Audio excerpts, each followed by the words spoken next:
श्रीमते जयपतामिने नमाचार्यपादाय निताय कृपप्रदायिने गौरकददामदेनग्रग्रामतारिणे नमायुं विष्णुपदाय कृष्णपृष्ठाय भूतले श्रीमते भक्तिवेदान्तस्वामिन्निति नामिने नमस्ते सरस्वती देवे गौरवाणी प्रचारिणे निर्विशेष शून्यवादी पाश्चात्यदेशतारिणे वाञ्छाकल्पतरुभयश्च कृपा सिन्धुभ्य एव च पतितनां पावनेभ्यो वैष्णवेभ्यो नमो नमः। जय श्री कृष्ण चैतन्य प्रभु नित्यानंद श्री अद्वैत गदाधर श्रीवासादि गौरभक्तवृंद हरे कृष्णा कृष्ण कृष्ण हरे हरे हरे राम राम राम हरे हरे।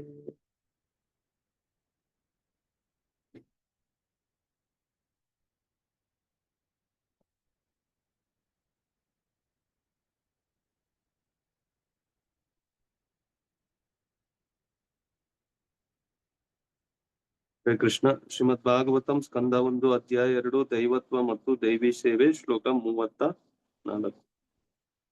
ಮಾತಾಜಿ ಯಾರು ಓದ್ತಾರೆ ಇವತ್ತು? ಜಯಲಕ್ಷ್ಮಿ ಉಡುಪಿ ಮಾತಾಜಿ. ಜಯಲಕ್ಷ್ಮಿ ಮಾತಾಜಿ. ಹರೇ ಕೃಷ್ಣ ಮಾತಾಜಿ. ಓದಿ ಮಾತು. ಆಯ್ತು. ಶ್ಲೋಕ 34. ಭಾವವತ್ಯೇಷ ಸತ್ವೇನ ಲೋಕಾನ್ ವೈ ಲೋಕಭಾವನಃ ಲೀಲಾವತಾರಾನುರತೋ ದೇವತಿ ಹಿರ್ಯಾಕ್ ನರ ಆದಿಸು. ಸಪ್ತಾರ್ಥ. ಭಾವಯತಿ ಪಾಲಿಸುತ್ತಾನೆ, ಏಷಃ ಇದೆಲ್ಲವನ್ನು, ಸತ್ವೇನ ಸತ್ವಗುಣದಿಂದ, ಲೋಕನ್ ವಿಶ್ವದಲ್ಲೆಲ್ಲ, ವೈ ಸಾಮಾನ್ಯವಾಗಿ, ಲೋಕಭಾವನಃ ಎಲ್ಲಾ ವಿಶ್ವಗಳ ಒಡೆಯನಾದ, ಲೀಲೆಗಳನ್ನು, ಅವತಾರಗಳನ್ನು, ಅನುರತಃ ಪಾತ್ರವಹಿಸಿ, ದೇವತೆಗಳು, ತಿರ್ಯಕ್ ಕ್ಷುದ್ರ ಪ್ರಾಣಿಗಳು, ನರಾದಿಷು ಮನುಷ್ಯರೇ ಮೊದಲಾದವರಲ್ಲಿ. ಅನುವಾದ. ಹೀಗೆ ಬ್ರಹ್ಮಾಂಡಗಳ ಒಡೆಯನು ದೇವತೆಗಳು, ಮನುಷ್ಯರು ಮತ್ತು ತಿರ್ಯಗಂತುಗಳು ವಾಸಿಸಿದ ಲೋಕಗಳನ್ನು ಸಲಹುತ್ತಾನೆ. ಅವತಾರಗಳನ್ನು ತಳೆಯುತ್ತಾ ಶುದ್ಧ ಸತ್ವ ಸ್ಥಿತಿಯಲ್ಲಿರುವವರನ್ನು ಉದ್ಧರಿಸಲು ಲೀಲೆಗಳನ್ನು ನಡೆಸುತ್ತಾನೆ. ಭಾವಾರ್ಥ. ಐಹಿಕ ಬ್ರಹ್ಮಾಂಡಗಳು ಅಸಂಖ್ಯವಾಗಿವೆ. ಪ್ರತಿಯೊಂದು ಬ್ರಹ್ಮಾಂಡದಲ್ಲಿ ಅಸಂಖ್ಯ ಲೋಕಗಳಿವೆ. ಅಲ್ಲಿ ನಾನಾ ಪ್ರಕೃತಿ ಗುಣಗಳ ವಿವಿಧ ಸ್ತರದ ಜೀವಿಗಳು ವಾಸವಾಗಿವೆ. ಅವುಗಳಲ್ಲಿ ಪ್ರತಿಯೊಂದರಲ್ಲಿ ಎಲ್ಲಾ ಬಗೆಯ ಜೀವಿ ಸಮುದಾಯದಲ್ಲಿ ಭಗವಂತ ತಾನಾಗಿ ಅವತರಿಸುತ್ತಾನೆ. ಭಗವದ್ಧಾಮಕ್ಕೆ ಹಿಂದಿರುಗುವ ಆಸೆ ಮೂಡಿಸಲಿಕ್ಕಾಗಿ ಮಾತ್ರ ಅವರ ಮಧ್ಯೆ ತನ್ನ ದಿವ್ಯ ಲೀಲೆಗಳನ್ನು ಅವನು ತೋರುತ್ತಾನೆ. ಭಗವಂತನು ತನ್ನ ಮೂಲ ದಿವ್ಯ ಸ್ಥಿತಿಯನ್ನು ಬದಲಾಯಿಸುವುದಿಲ್ಲ. ಆದರೆ ನಿರ್ದಿಷ್ಟ ಸಮಯ, ಸನ್ನಿವೇಶ, ಸಮಾಜಕ್ಕನುಗುಣವಾಗಿ ನಿರ್ಭಿನ್ನವಾಗಿ ತೋರುವಂತೆ ಆತ ಕಾಣಿಸಿಕೊಳ್ಳುತ್ತಾನೆ. ಕೆಲವೊಮ್ಮೆ ಅವನು ತಾನೇ ಅವತಾರವೆತ್ತುತ್ತಾನೆ ಅಥವಾ ತನಗಾಗಿ ಪ್ರವರ್ತಿಸಲು ಅರ್ಹ ಜೀವಿಗೆ ಅಧಿಕಾರ ನೀಡುತ್ತಾನೆ. ಆದರೆ ಈ ಯಾವುದೇ ಸಂದರ್ಭದಲ್ಲೂ ಉದ್ದೇಶ ಮಾತ್ರ ಅದೇ. ತೊಳಲಿ ಬಳಲುವ ಜೀವಿ ಭಗವದ್ಧಾಮಕ್ಕೆ ಹಿಂದಿರುಗುವುದನ್ನು ಭಗವಂತನು ಬಯಸುತ್ತಾನೆ. ಜೀವಿಗಳು ಅರಸಿ ಹೊರಟ ಸುಖ ಮಾತ್ರ ಎಲ್ಲೂ ಅಸಂಖ್ಯ ಬ್ರಹ್ಮಾಂಡಗಳ ಮತ್ತು ಐಹಿಕ ಲೋಕಗಳ ಯಾವ ಮೂಲೆಯಲ್ಲೂ ಕಾಣಸಿಗುವುದಿಲ್ಲ. ಜೀವಿ ಬಯಸುವ ಶಾಶ್ವತ ಸುಖವನ್ನು ಭಗವಂತನ ಸಾಮ್ರಾಜ್ಯದಲ್ಲಿ ಪಡೆಯಬಹುದಾಗಿದೆ. ಐಹಿಕ ಗುಣಗಳ ಪ್ರಭಾವಕ್ಕೊಳಗಾಗಿರುವ ಮರೆಗುಳಿ ಜೀವಿಗಳಿಗೆ ದೇವರ ಸಾಮ್ರಾಜ್ಯದ ಸಂಗತಿಯೇ ಗೊತ್ತಿಲ್ಲ. ಆದ್ದರಿಂದ ಭಗವಂತನು ದೇವರ ಸಾಮ್ರಾಜ್ಯದ ಸಂದೇಶವನ್ನು ಪ್ರಚಾರ ಮಾಡಲು ತಾನೇ ಅವತಾರವೆತ್ತಿ ಬರುತ್ತಾನೆ. ಅಥವಾ ದೇವರ ಉತ್ತಮ ಮಕ್ಕಳಂತೆ ಇರುವ ತನ್ನ ಪರಂಪರಾಗತ ಪ್ರತಿನಿಧಿಗಳ ಮೂಲಕ ಬರುತ್ತಾನೆ. ಇಂತಹ ಅವತಾರಗಳು ಅಥವಾ ದೇವರ ಮಕ್ಕಳು ಭಗವದ್ಧಾಮಕ್ಕೆ ಹಿಂದಿರುಗಲು ಅಗತ್ಯವಾದ ಪ್ರಚಾರವನ್ನು ಮನುಷ್ಯ ಸಮಾಜದಲ್ಲಿ ಮಾತ್ರ ಮಾಡುತ್ತಿಲ್ಲ. ದೇವತೆಗಳ ಮಧ್ಯೆ, ಮನುಷ್ಯೇತರ ಜೀವಿಗಳ ಮಧ್ಯೆ, ಒಟ್ಟಿನಲ್ಲಿ ಎಲ್ಲಾ ರೀತಿಯ ಸಮಾಜದ ಮಧ್ಯೆ ಈ ಕೆಲಸ ನಡೆಯುತ್ತಿರುತ್ತದೆ. ಇಲ್ಲಿಗೆ ಶ್ರೀಮದ್ ಭಾಗವತದ ಮೊದಲಿನ ಸ್ಕಂದದ ದೈವತ್ವ ಮತ್ತು ದೈವಿ ಸೇವೆ ಎಂಬ 2ನೇ ಅಧ್ಯಾಯದ ಭಕ್ತಿ ವೇದಾಂತ ಭಾವಾರ್ಥವು ಮುಗಿಯಿತು. ಹರೇ ಕೃಷ್ಣ ಪ್ರಭು. ಥ್ಯಾಂಕ್ಸ್ ಮಾತಾಜಿ.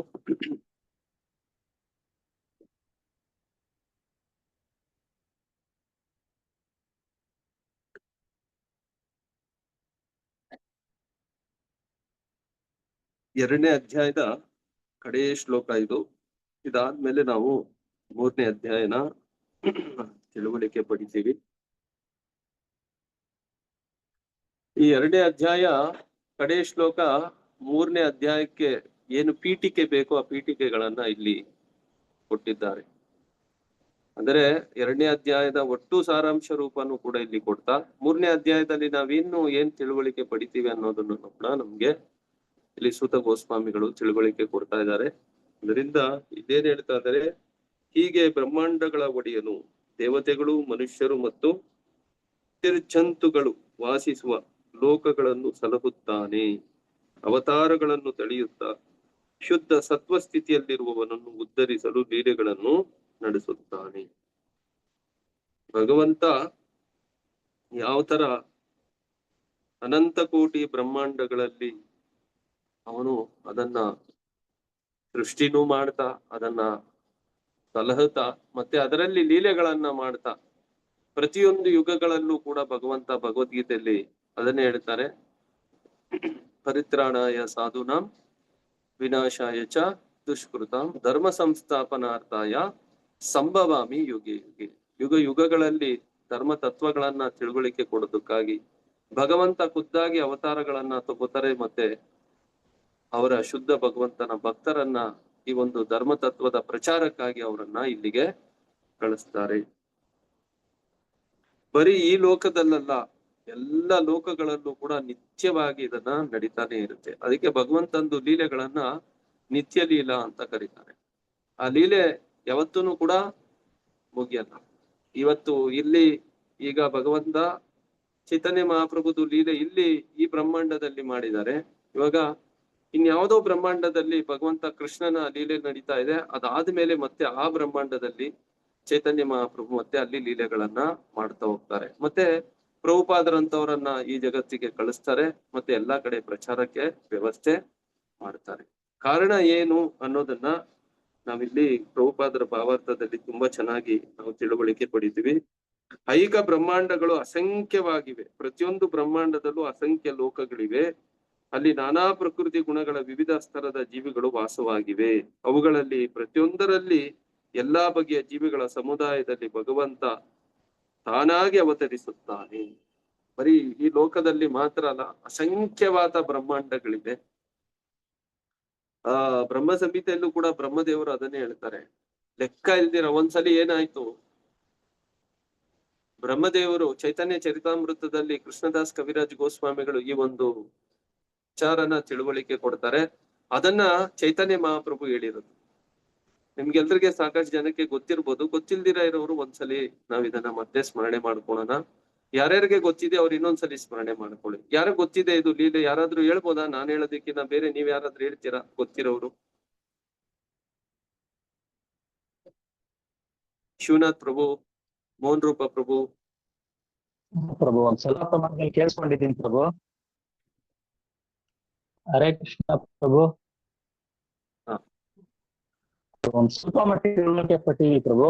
ನಾವು ಚೈತನ್ಯ ಚರಿತಾಮೃತ ಒಂದ್ಸಲ ಬ್ರಹ್ಮದೇವರು ಭಗವಂತ ಕೃಷ್ಣನ ನೋಡೋದಕ್ಕೆ ಬರ್ತಾರೆ ಪ್ರಭು. ಬಂದಾಗ ಹೋಗಿ ಅವರು ಹೇಳ್ತಾರೆ, ಈ ತರ ಬ್ರಹ್ಮದೇವರು ಬಂದಿದ್ದಾರೆ ನಿಮ್ಮನ್ನ ಕಾಣೋದಿಕ್ಕೆ ಅಂತ ಹೇಳಿ. ಹಾಗಾಗಿ ಯಾವ ಬ್ರಹ್ಮ ಬಂದಿದ್ದಾರೆ ಕೇಳ್ಕೊಂಬ ಅಂತ ಹೇಳ್ತಾರೆ ಭಗವಂತ. ಅವಾಗ ಅವ್ರು ಬಂದು ಹೇಳ್ತಾರೆ ಬ್ರಹ್ಮದೇವರಿಗೆ ಯಾವ ಬ್ರಹ್ಮ ಅಂತ ಕೇಳಿದ್ರು ಅಂತ. ನಿಮ್ದು ವಾಯ್ಸು ಬ್ರೇಕ್ ಆಗ್ತಾ ಇದೆ ಪ್ರಭು. ನೀವು ಬೇಕಾದ್ರೆ ವಿಡಿಯೋ ಆಫ್ ಮಾಡ್ಕೊಂಡು ಮಾತಾಡಿ ಒಂದ್ಸಲ.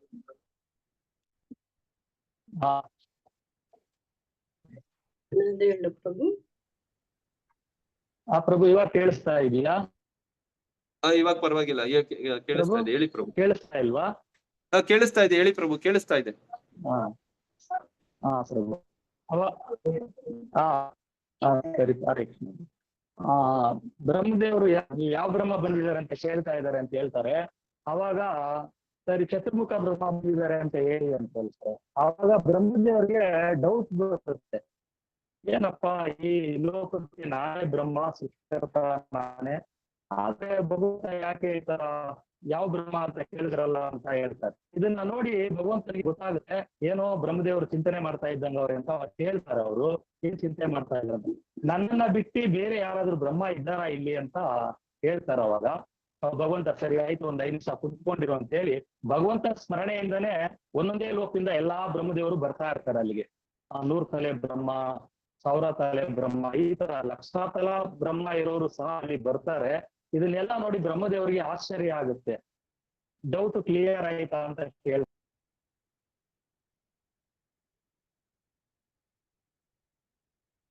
ಪ್ರಭು ನಿಮ್ದು ವಾಯ್ಸು ಸರಿಯಾಗಿ ಕೇಳಿಸ್ತಾ ಇಲ್ಲ. ಪ್ರಭು ಹೇಳಿದ್ದು ಎಲ್ರಿಗೆ ಸ್ವಲ್ಪ ಅರ್ಥ, ನನಗ್ ಮಾತ್ರ ಕೇಳಿಸ್ತಾ ಇಲ್ವಾ, ಎಲ್ರಿಗೂ ಕೇಳಿಸ್ತಾ ಇಲ್ವಾ ಸರಿಯಾಗಿ? ಅವ್ರು ತುಂಬಾ ಡಿಸ್ಟರ್ಬೆನ್ಸ್ ಇದೆ. ಎಲ್ರಿಗೂ ನಮಗೂ ಕೇಳಿಸ್ತಾ ಇಲ್ಲ.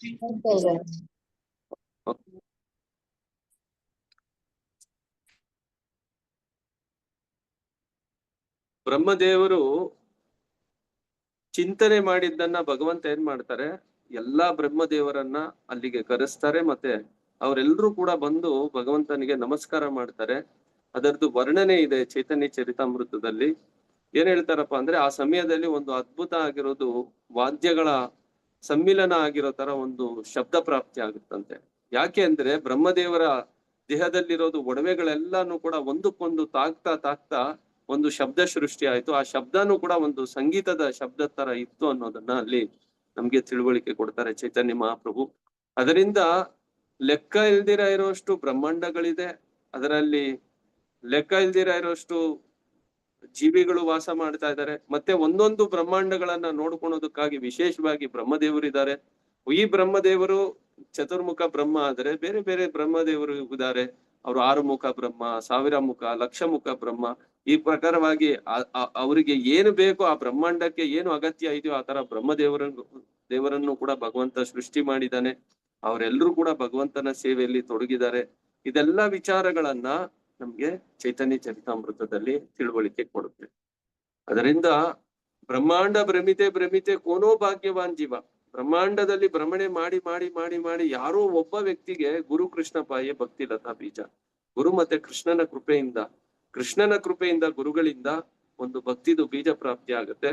ಮತ್ತೆ ಅಂತ ಬೀಜನ ಅವನು ಹೃದಯದಲ್ಲಿ ಅದನ್ನ ಬೀಜ ಬಿತ್ತನೆ ಮಾಡಿ ಏನ್ ಮಾಡ್ಬೇಕು, ಅದನ್ನ ಪೋಷಣೆ ಮಾಡ್ಬೇಕು. ಆ ಪೋಷಣೆನೇ ಏನಪ್ಪಾ ಅಂದ್ರೆ ಶ್ರವಣ ಮತ್ತೆ ಕೀರ್ತನ ಅನ್ನೋದನ್ನು ಕೂಡ ಚೈತನ್ಯ ಚರಿತಾಮೃತದಲ್ಲಿ ಚೈತನ್ಯ ಮಹಾಪ್ರಭು ರೂಪ ಗೋಸ್ವಾಮಿಗಳಿಗೆ ತಿಳುವಳಿಕೆ ಕೊಡ್ಬೇಕಂದ್ರೆ ಇದನ್ನ ಹೇಳ್ತಾರೆ. ಅದರಿಂದ ಇಲ್ಲಿ ಅದೇ ವಿಚಾರನ ಇಲ್ಲಿ ಸೂತ ಗೋಸ್ವಾಮಿಗಳು ಕೂಡ ತಿಳುವಳಿಕೆ ಕೊಡ್ತಾ ಇದ್ದಾರೆ. ಬೇರೆ ಬೇರೆ ಲೋಕಗಳಲ್ಲಿ ಭಗವಂತ ಏನ್ ಮಾಡ್ತಾ ಇದ್ದಾರೆ, ಅದ್ಭುತ ಆಗಿರೋದು ಲೀಲೆಗಳನ್ನ ಮಾಡ್ತಾ ಇದ್ದಾರೆ. ಭಗವಂತ ವಿಷ್ಣುವಿನ ರೂಪದಲ್ಲಿ ಏನ್ ಮಾಡ್ತಾರೆ, ಅಲ್ಲಿ ಅವತಾರ ತಗೋತಾರೆ. ಭಗವದ್ಧಾಮಕ್ಕೆ ಹಿಂದಿರುಗುವ ಆಸೆ ಮೂಡಿಸಲಿಕ್ಕಾಗಿ ಮಾತ್ರ. ಯಾಕೆ ಈ ಅವತಾರ ತಗೋತಾರೆ? ಅವ್ರಿಗೇನಾದ್ರೂ ಬೇರೆ ವಿಚಾರ ಇದೆ ಅಂದ್ರೆ ಏನು ವಿಚಾರ ಇಲ್ಲ, ಒಂದೇ ವಿಚಾರ, ಜೀವಾತ್ಮಗಳನ್ನ ಮತ್ತೆ ಭಗವಂತನ ಧಾಮಕ್ಕೆ ಕರ್ಕೊಂಡು ಹೋಗೋದಿಕ್ಕೆ ಭಗವಂತ ಅವತಾರ ತಗೋತಾರೆ. ಮತ್ತೆ ಇದರಿಂದ ನಮ್ಗೇನ್ ಅರ್ಥ ಆಗತ್ತೆ, ಇಡೀ ಸೃಷ್ಟಿದು ವ್ಯವಸ್ಥೆ ಬರೀ ಈ ಭಾರತ ಭೂಮಿ ಅಂತಲ್ಲ, ಈ ಪ್ರಪಂಚ ಅಂತಲ್ಲ, ಈ ಬ್ರಹ್ಮಾಂಡ ಅಂತಲ್ಲ, ಅನಂತ ಕೋಟಿ ಬ್ರಹ್ಮಾಂಡಗಳಲ್ಲಿ ಇಡೀ ಸೃಷ್ಟಿದು ವ್ಯವಸ್ಥೆ ಏನಪ್ಪಾ ಅಂದ್ರೆ ಅದಕ್ಕೆ ಉದ್ದೇಶ ಏನಂದ್ರೆ ಒಂದು ಜೀವಾತ್ಮ ಮತ್ತೆ ಭಗವಂತನನ್ನ ಸ್ಮರಣೆ ಮಾಡ್ತಾ ಅವನ ನಿಜ ಸ್ವರೂಪನ ಅರ್ಥ ಮಾಡ್ಕೊಂಡು ಮತ್ತೆ ಭಗವಂತನ ಸೇವೆಗೆ ವಾಪಸ್ ಹೋಗ್ಬೇಕು ಅನ್ನೋದೇ ಈ ಒಂದು ಉದ್ದೇಶ ಇದೆ. ಅದೇ ಉದ್ದೇಶ, ಬೇರೆ ಇನ್ನೇನು ಉದ್ದೇಶ ಇಲ್ಲ. ಈ ಸೃಷ್ಟಿದು ಉದ್ದೇಶ ಬೇರೆ ಇನ್ಯಾವುದೇ ತರ ಉದ್ದೇಶಗಳು ಇದರಲ್ಲಿ ಇಲ್ಲ ಅನ್ನೋದನ್ನು ಕೂಡ ನಾವಿಲ್ಲಿ ಅರ್ಥ ಮಾಡ್ತೀವಿ. ಅದೇ ಇದನ್ನ ಅರ್ಥ ಮಾಡ್ತಾ ನಮ್ಮ ಈ ಜೀವನದ ಉದ್ದೇಶನೂ ಕೂಡ ಅದೇ ಆಗಿರ್ಬೇಕು.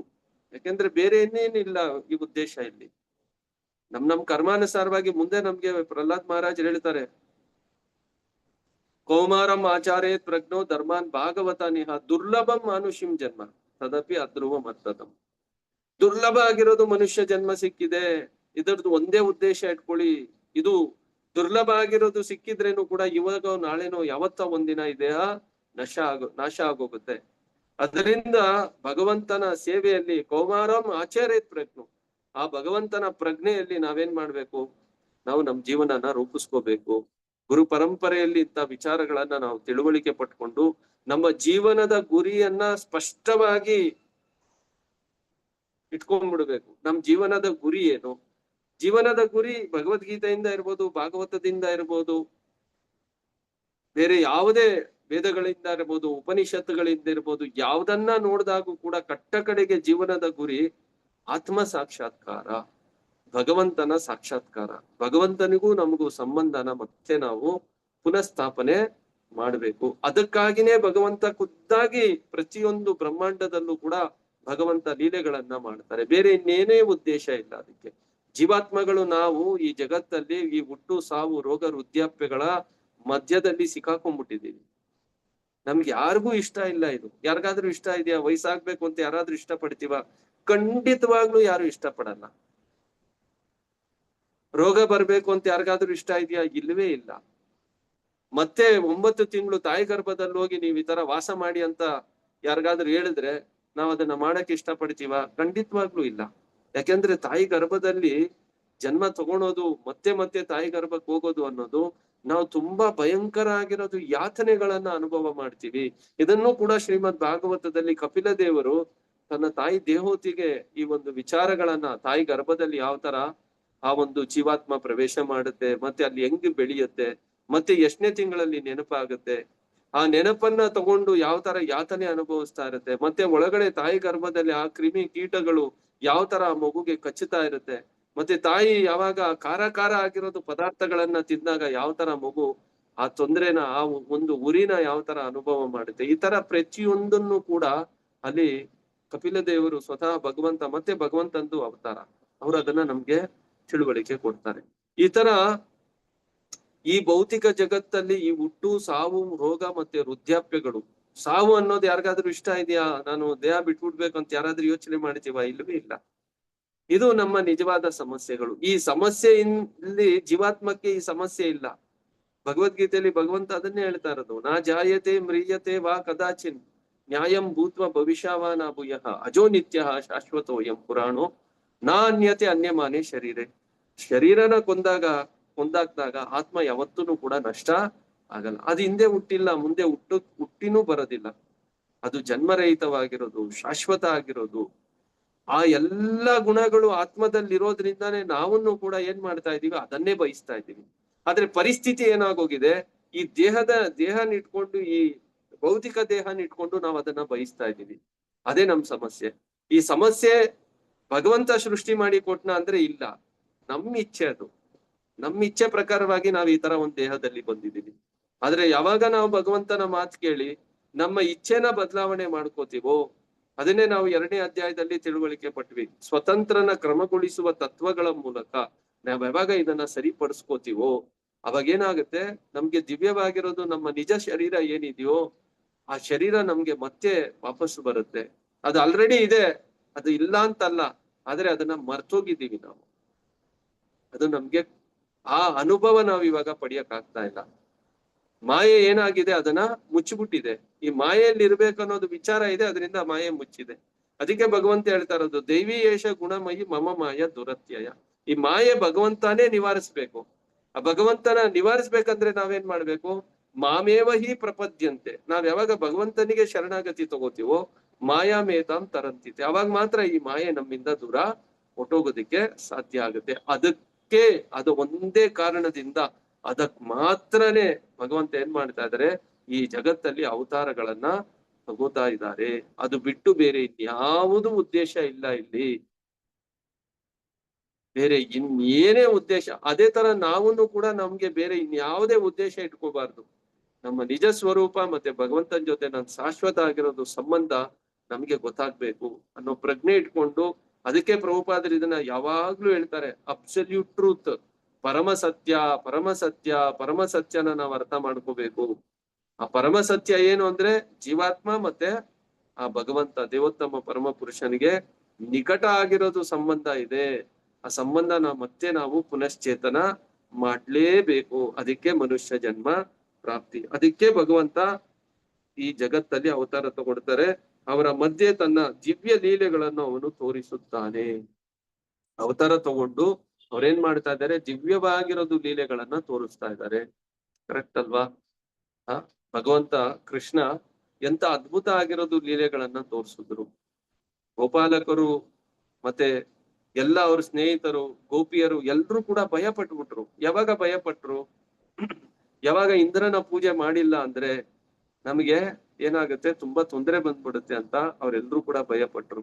ಆದ್ರೆ ಕೃಷ್ಣ ಏನ್ ಮಾಡಿದ್ರು, ಇಲ್ಲ ಇಂದ್ರನ ಪೂಜೆ ಮಾಡೋದು ಅಗತ್ಯ ಇಲ್ಲ, ನೀವೇನ್ ಮಾಡಿ ಗೋವರ್ಧನ ಪೂಜೆ ಮಾಡಿ. ಗೋವರ್ಧನ ಬೇರೆ ಅಲ್ಲ, ನಾನು ಬೇರೆ ಅಲ್ಲ ಅನ್ನೋದನ್ನ ತೋರಿಸಿಕೊಟ್ರು. ಮತ್ತೆ ಆ ಗೋವರ್ಧನ ಯಾವ ತರ ಆ ಎಲ್ಲರಿಗೆ ರಕ್ಷಣೆ ಕೊಡುತ್ತೆ ಅನ್ನೋದನ್ನು ಕೂಡ ಖುದ್ದಾಗಿ ಭಗವಂತ ಏನ್ ಮಾಡಿದ್ರು, ಗೋವರ್ಧನ ಪರ್ವತವನ್ನ ತನ್ನ ಎಡಗೈ ಕಿರುಬೆರಳಲ್ಲಿ ಎತ್ತಿ ಹಿಡ್ಕೊಂಡು ಏನ್ ಮಾಡಿದ್ರು, ಎಲ್ಲ ಗೋಪಾಲಕರಿಗೆ, ಗೋಪಿಯರಿಗೆ, ಹಸುಗಳಿಗೆ, ಎಲ್ಲ ಜೀವಿಗಳಿಗೆ ಅಲ್ಲಿ ಯಾರ್ಯಾರಿದ್ರು ಅವ್ರಿಗೆಲ್ರಿಗೂ ಕೂಡ ರಕ್ಷಣೆ ಕೊಟ್ರು.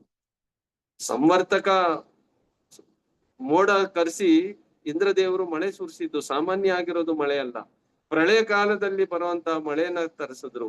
ಮತ್ತೆ ವಜ್ರ ಆಯುಧಗಳಿಂದ ಗೋವರ್ಧನ ಪರ್ವತದ ಮೇಲೆ ಅವರು ಏನ್ ಮಾಡಿದ್ರು, ಆಕ್ರಮಣ ಮಾಡಿದ್ರು. ಆದ್ರೆ ಗೋವರ್ಧನಿನ್ಗೇನಾದ್ರೂ ಆಯ್ತಾ ಅಂದ್ರೆ ಏನೂ ಆಗಿಲ್ಲ. ಯಾಕೆ? ಭಗವಂತನ ರಕ್ಷಣೆಯಲ್ಲಿ, ಭಗವಂತನ ಕೈಯಲ್ಲಿ ಗೋವರ್ಧನೆ ಇದ್ದಿದ್ರಿಂದ ಅವ್ರಿಗೆ ಏನೂ ಆಗಿಲ್ಲ. ಮತ್ತೆ ಈ ವಜ್ರಾಯುಧ ಒಂಥರ ಅವ್ರಿಗೆ ಹೆಂಗ್ ಹೇಳ್ತಾರೆ ಅಂದ್ರೆ, ಕೂರ್ಮ ಅವತಾರದಲ್ಲಿ ಮಂದಾರ ಪರ್ವತಗಳನ್ನ ಯಾವಾಗ ರಾಕ್ಷಸರು ಮತ್ತೆ ದೇವತೆಗಳು ಆ ಕೂರ್ಮನ ಮೇಲೆ ಚರ್ವಣ ಮಾಡ್ತಾ ಇದ್ರಲ್ಲ, ತಿರುಗಿಸ್ತಾ ಇದ್ರಲ್ಲ, ಅವಾಗ ಕೂರ್ಮ ದೇವರಿಗೆ ಏನಾದ್ರೂ ಆಯ್ತು ಅಂದ್ರೆ ಮಂದಾರ ಪರ್ವತ ಎಷ್ಟು ದೊಡ್ಡ ಪರ್ವತ. ಆದ್ರೆ ಅಲ್ಲಿ ವರ್ಣನೆ ಮಾಡ್ತಾರೆ ಆಚಾರ್ಯರು, ಯಾವಾಗಾದ್ರೂ ನಮ್ಗೆ ಬೆನ್ನಲ್ಲಿ ಸ್ವಲ್ಪ ನವ್ವೆ ಶುರುವಾಗತ್ತಲ್ವಾ, ಕೆರ್ಕೋಬೇಕಂದಾಗ ಅದು ಕೆರೆದ್ರೆ ಹೆಂಗಿರುತ್ತೆ ನೋಡಿ, ಸ್ವಲ್ಪ ಚೆನ್ನಾಗ್ ಅನ್ಸತ್ತಲ್ವಾ, ಆತರ ಕೂರ್ಮ ದೇವರಿಗೆ ಸ್ವಲ್ಪ ಚೆನ್ನಾಗ್ ಅನ್ನಿಸ್ತಾ ಇತ್ತಂತೆ. ಇದು ಭಗವಂತ. ಆತರ ಇಲ್ಲಿ ಇಂದ್ರದೇವರು ಅಗಾಧ ಆಗಿರೋದು ಪ್ರವಾಹಗಳನ್ನ ಮಾಡಿದ್ರು. ಆದ್ರೆ ಗೋವರ್ಧನನಿಗೆ ಏನಾಯ್ತು ಅಂದ್ರೆ ಅದೊಂಥರ ಹೂವಿನಲ್ಲಿ ಅವ್ರಿಗೆ ತಾಕಿಸ್ದಂಗೆ ವಿಚಾರ ಇತ್ತು ಅನ್ನೋದನ್ನು ಕೂಡ ಆಚಾರ್ಯರು ನಮ್ಗೆ ತಿಳುವಳಿಕೆ ಕೊಡ್ತಾರೆ. ಈ ತರ ಭಗವಂತ ನನ್ನ ರಕ್ಷಣೆಗೆ ಬಂದವರನ್ನ ನಾನು ಖಂಡಿತವಾಗ್ಲೂ ರಕ್ಷಣೆ ಕೊಡ್ತೀನಿ, ಮತ್ತೆ ಈ ಭವಸಾಗರವನ್ನ ದಾಟಿಸ್ತೀನಿ ಅನ್ನೋದನ್ನ ತೋರ್ಸೋದಕ್ಕಾಗಿನೇ ಇಂಥ ಅದ್ಭುತ ಆಗಿರೋದು ಲೀಲೆಗಳನ್ನ ಮಾಡಿದ್ರು. ಅದಕ್ಕಾಗಿನೇ ಖುದ್ದಾಗಿ ಅರ್ಜುನನ ರಥದಲ್ಲಿ ನಿಂತು ಏನ್ ಮಾಡಿದ್ರು, ಆ ದೊಡ್ಡ ಮಹಾಭಾರತ ಯುದ್ಧವನ್ನ ಜಯಿಸಿ ಪಾಂಡವರನ್ನ ಉಳಿಸಿ, ಯಾರು ಉಳಿಲಿಲ್ಲ. ಉಳಿದವ್ರು ಯಾರು ಅಂದ್ರೆ ಬರೀ 5 ಜನ ಪಾಂಡವರಷ್ಟೇ. ಯಾಕೆ? ಪಾಂಡವರನ್ನ ರಕ್ಷಣೆ ನಾನ್ ಮಾಡ್ತೀನಿ, ನಾನ್ ರಕ್ಷಣೆ ಮಾಡಿದ್ರೆ ಯಾರು ಅವರನ್ನ ಏನು ಮಾಡಕ್ಕಾಗಲ್ಲ ಅನ್ನೋದು ಭಗವಂತಂದು ವಿಶೇಷ ಆಗಿರೋದು ಸಂಕಲ್ಪ ಆಗಿತ್ತು. ಅದರಿಂದ ಇಡೀ ಕುರುಕ್ಷೇತ್ರ ಯುದ್ಧದಲ್ಲಿ ಪಾಂಡವರು 5 ಜನ ಮಾತ್ರ ಉಳ್ಕೊಂಡ್ರು. ಮಿಕ್ಕಿದವ್ರನ್ನ ಎಲ್ರನ್ನೂ ಕೂಡ ಭಗವಂತ ಏನ್ ಮಾಡಿದ್ರು, ಸಂಹಾರ ಮಾಡಿಸ್ಬಿಟ್ರು. ಭಾರನ ಅವರು ಇಳಿಸ್ಬಿಟ್ರು ಅನ್ನೋದನ್ನು ಕೂಡ ಆಚಾರ್ಯರು ನಮ್ಗೆ ತಿಳುವಳಿಕೆ ಕೊಡ್ತಾರೆ. ಅದರಿಂದ ಈ ತರ ಭಗವಂತ ಏನ್ ಮಾಡ್ತಾರೆ, ಅದ್ಭುತ ಆಗಿರೋದು ಲೀಲೆಗಳನ್ನ ಭಗವಂತ ಮಾಡ್ತಾರೆ. ಭಗವಂತನು ತನ್ನ ಮೂಲ ದಿವ್ಯ ಸ್ಥಿತಿಯನ್ನು ಬದಲಾಯಿಸುವುದಿಲ್ಲ. ಯಾವಾಗ ಇಲ್ಲಿಗೆ ಬಂದ್ರೇನು ಕೂಡ ಇಲ್ಲಿ ಪ್ರಭುಪಾದರು ಅದನ್ನೇ ಹೇಳ್ತಾರೆ, ಒಬ್ಬ ಸಾಮಾನ್ಯ ವ್ಯಕ್ತಿ ಅವನು ದೇಹಗಳನ್ನ ಅವನವನ್ ಕರ್ಮಾನುಸಾರವಾಗಿ ಬದಲಾವಣೆ ಮಾಡ್ತಾ ಇರ್ತಾರೆ. ಆದ್ರೆ ಭಗವಂತನಿಗೆ ಆತರ ಏನಾದ್ರು ಕರ್ಮಾನುಸಾರವಾಗಿ ದೇಹಗಳನ್ನ ಬದಲಾವಣೆ ಮಾಡ್ಬೇಕಾ ಅಂದ್ರೆ ಇಲ್ವೇ ಇಲ್ಲ. ಅವರು ಎಲ್ಲ ಅವತಾರಗಳಲ್ಲಿ ಏನು ಅವತಾರ ಮಾಡಿದಾರೋ ಅದೆಲ್ಲಾನು ಕೂಡ ಭಗವಂತ ಅವನ ಮೂಲ ರೂಪದಲ್ಲಿ ಅವತಾರ ಮಾಡಿದ್ದಾರೆ. ಆ ಮೂಲ ರೂಪದಿಂದಾನೇ ಭಗವಂತ ದಿವ್ಯವಾಗಿರೋದು ಲೀಲೆಗಳನ್ನ ಮಾಡಿದ್ದಾರೆ. ಮತ್ತೆ ಅಂತ ಮೂಲ ರೂಪದಲ್ಲಿ ಭಗವಂತ ತನ್ನ ದಿವ್ಯವಾಗಿರೋದು ಧಾಮದಲ್ಲಿ ಇವಾಗ್ಲೂ ಕೂಡ ನರಸಿಂಹ ದೇವರದು ಒಂದ್ ಲೋಕ ಇದೆ, ರಾಮಂದು ಅಯೋಧ್ಯ ಧಾಮ ಇದೆ. ಈ ತರ ಒಂದೊಂದು ಧಾಮದಲ್ಲಿ ಭಗವಂತ ಆ ದಿವ್ಯವಾಗಿರೋದು ರೂಪಗಳಲ್ಲಿ ಭಗವಂತ ಏನ್ ಮಾಡ್ತಾರೆ, ಯಾರು ಅವರ ಸೇವೆ ಮಾಡುವಂತ ಇಚ್ಛೆಗಳನ್ನ ಪಡ್ತಾರೋ, ಪ್ರಾಮಾಣಿಕವಾಗಿ ಶುದ್ಧ ಭಗವಂತನ ಭಕ್ತರಾಗ್ತಾರೋ ಅಂತವ್ರಿಗೆ ಏನ್ ಮಾಡ್ತಾರ, ಅವರಲ್ಲಿ ಅವರ ಸೇವೆಯಲ್ಲಿ ಅನುಕೂಲ ಮಾಡಿ ಕೊಡ್ತಾರೆ. ಅಲ್ಲಿಗೆ ಹೋಗಿ ಅವ್ರ ಸೇವೆಗಳನ್ನ ನಾವು ಮಾಡ್ಬೋದು ಅನ್ನೋದನ್ನು ಕೂಡ ನಮ್ಗೆ ತಿಳುವಳಿಕೆ ಆಚಾರ್ಯರು ಮತ್ತೆ ಪರಂಪರೆಯಿಂದ ನಮ್ಗೆ ಗೊತ್ತಾಗುತ್ತೆ. ಅದರಿಂದ ಭಗವಂತ ದಿವ್ಯವಾಗಿರೋದು ಅವನ ಮೂಲ ರೂಪಗಳಲ್ಲಿ ಬಂದು ಏನ್ ಮಾಡ್ತಾರೆ, ಇಲ್ಲಿ ಲೀಲೆಗಳನ್ನ ಮಾಡ್ತಾರೆ. ಆದರೆ ನಿರ್ದಿಷ್ಟ ಸಮಯ ಸನ್ನಿವೇಶ ಸಮಾಜಕ್ಕನುಗುಣವಾಗಿ ವಿಭಿನ್ನವಂತೆ ತೋರುವಂತೆ ಆತ ಕಾಣಿಸಿಕೊಳ್ಳುತ್ತಾನೆ. ಬೇರೆ ಬೇರೆ ಸನ್ನಿವೇಶಕ್ಕೆ ತಕ್ಕನಂಗೆ ಭಗವಂತ ಏನ್ ಮಾಡ್ತಾರೆ, ಆ ಒಂದು ಅವತಾರಗಳನ್ನ ತಗೋತಾರೆ. ಇಲ್ಲಿ ಕೂರ್ಮ ಅವತಾರ ತಗೊಂಡ್ರು, ಈ ಕಡೆ ವರಹ ದೇವರಾಗಿ ಬಂದ್ರು. ವರಹ ಅಂದ್ರೆ ಏನು ವರಹ ಅಂದ್ರೆ ಸಾಮಾನ್ಯವಾಗಿ ನಾವೇನ್ ನೋಡ್ತೀವಿ, ಅಂದಿದು ರೂಪ. ಅದು ಇಲ್ಲಿ ಒಬ್ಬ ಅಂದಿದು ದೇಹದಲ್ಲಿ ಬಂದಿದ್ದಾರೆ ಅಂತ ಯಾರಾದ್ರೂ ಹೇಳಿದ್ರೆ ಏನಾಗತ್ತೆ, ಅದು ಸ್ವಲ್ಪ ನಮ್ಗೆ ಅಸಹ್ಯ ಅನ್ನಿಸ್ಬೋದು. ಆದ್ರೆ ಭಗವಂತ ಆ ಒಂದು ವರಹ ರೂಪದಲ್ಲಿ ಯಾವಾಗ ಬರ್ತಾ ಇದ್ದಾರೋ ಅದನ್ನು ಕೂಡ ಅದ್ಭುತ ಆಗಿರೋದು ವಿಚಾರ. ಮತ್ತೆ ಅದು ಸಾಮಾನ್ಯ ಆಗಿರ್ಲಿಲ್ಲ. ಮತ್ತೆ ಅಲ್ಲಿ ಮುಂದೆ ನಾವು ವರ್ಣನೆ ನೋಡ್ತೀವಿ, ಭಾಗವತದಲ್ಲೇ ನೋಡ್ತೀವಿ, ಆ ಒಂದೊಂದು ಭಗವಂತನ ರೋಮನು ಕೂಡ ಯಾವ ತರ ಅದ್ಭುತವಾಗಿತ್ತು. ಆ ಒಂದು ವರಹ ರೂಪದಲ್ಲಿ ಭಗವಂತ ಎಷ್ಟು ಅದ್ಭುತವಾಗಿ ಕಾಣಿಸ್ತಾ ಇದ್ರು. ಮತ್ತೆ ಅವರು ಅವತಾರ ತಗೊಂಡಾಗ ಎಷ್ಟು ಸುಂದರವಾಗಿದ್ರು, ಮತ್ತೆ ಆ ರೂಪನ ನೋಡಿ ದೇವಾನು ದೇವತೆಗಳೆಲ್ಲರೂ ಕೂಡ ಅವರನ್ನ ಯಾವ ತರ ಸ್ತುತಿ ಮಾಡಿದ್ರು, ಇದೆಲ್ಲಾನು ಕೂಡ. ಆದ್ರೆ ಇದೆಲ್ಲ ಅವತಾರಗಳಿಗೆ ಒಬ್ಬರೇ ಕಾರಣ, ಯಾರು? ಕೃಷ್ಣ. ಅವನೇ ಆದಿಮೂಲ. ಆ ಕೃಷ್ಣನಿಂದಾನೇ ಎಲ್ಲ ಅವತಾರಗಳು ಬರ್ತಾ ಇದೆ. ಮತ್ತೆ ಆ ಅವತಾರಗಳು ಬಂದ್ರೇನು ಕೂಡ ಭಗವಂತ ಅದರಲ್ಲೂ ಕೂಡ ಪರಿಪೂರ್ಣವಾಗಿರೋದು, ದಿವ್ಯವಾಗಿರೋದು ದೇಹದಲ್ಲೇ ಭಗವಂತ ಬರ್ತಾನೆ ಹೊರತು ಅದು ಒಂದ್ ಸ್ವಲ್ಪ ಸಮಯ ಮಾತ್ರ, ಅದಾದ್ಮೇಲೆ ಅದು ನಷ್ಟ ಆಗೋಯ್ತು ಅನ್ನೋದು ವಿಚಾರ ಅಲ್ಲಿ ಇಲ್ವೇ ಇಲ್ಲ. ಈ ತರ ಭಗವಂತ ಒಬ್ಬನೇ. ಇದನ್ನೇ ಇಲ್ಲಿ ಭಾಗವತ ವಿಶೇಷವಾಗಿ ನಮ್ಗೆ ತಿಳುವಳಿಕೆ ಕೊಡ್ತಾ ಇರೋದು. ಯಾವುದನ್ನು ಕನ್ಫ್ಯೂಷನ್ ಮಾಡ್ಕೋಬಾರ್ದು, ಯಾರನ್ನು ಗೊಂದಲಕ್ಕೆ ಒಳಗಾಗ್ಬಾರ್ದು. ಬೇರೆ ಬೇರೆ ಭಗವಂತಂದು ಅದ್ಭುತ ಆಗಿರೋದು ರೂಪಗಳಿದ್ರೇನು ಕೂಡ ಆ ಭಗವಂತನೇ ಆದಿ ಮೂಲ. ಅವನು ಸಕಲ, ಅದನ್ನೇ ಮುಂದಿಂದು ಅಧ್ಯಾಯ ಏನು, ಸಕಲ ಅವತಾರಗಳಿಗೆ ಆದಿಮೂಲ ಕೃಷ್ಣ ಅಂತಾನೆ. ಆ ಆದಿಮೂಲ ಕೃಷ್ಣನಿಂದಾನೇ ಎಲ್ಲಾನು ಅವತಾರ ಆಯಿತು ಅನ್ನೋದನ್ನ ನಾವು ಮುಂದಿನ ಅಧ್ಯಾಯದಲ್ಲಿ ತಿಳುವಳಿಕೆ ಪಡಿತೀವಿ.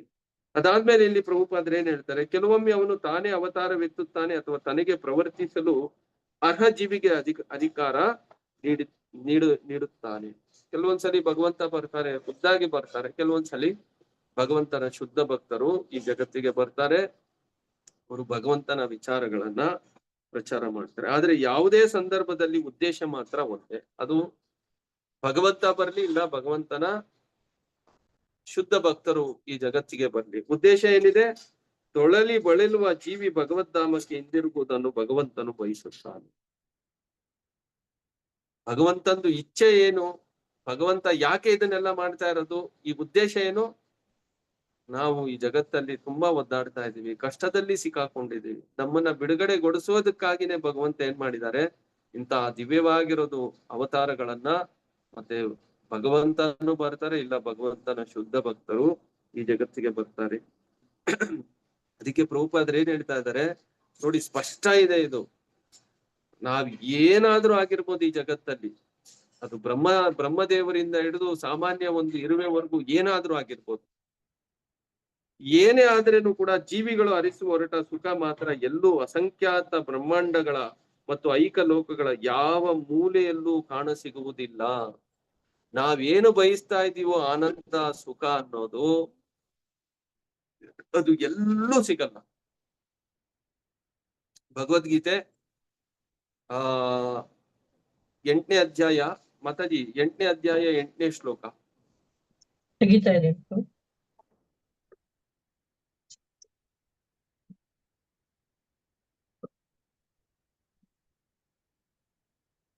ಅಭ್ಯಾಸ ಯೋಗ ಯುಕ್ತೇನಾದ್ರು ಅದಲ್ಲ ಮಾತಾಜಿ. 8ನೇ ಅಧ್ಯಾಯದಲ್ಲಿ 5ನೇ ಶ್ಲೋಕ ತಗೊಳ್ಳಿ. ಅಂತಕಾಲೇಚ ಮಾಮೇವ. ಒಂದು ನಿಮಿಷ. ಮಾಮುಪೇತ್ಯ ಪುನರ್ಜನ್ಮ ದುಃಖಾಲಯಂ. ಎಷ್ಟನೇ ಶ್ಲೋಕ ಅದು? 7ನೇ ಶ್ಲೋಕನ ತಸ್ಮಾತ್ ಸರ್ವೇಷು ಅಭ್ಯಾಸ.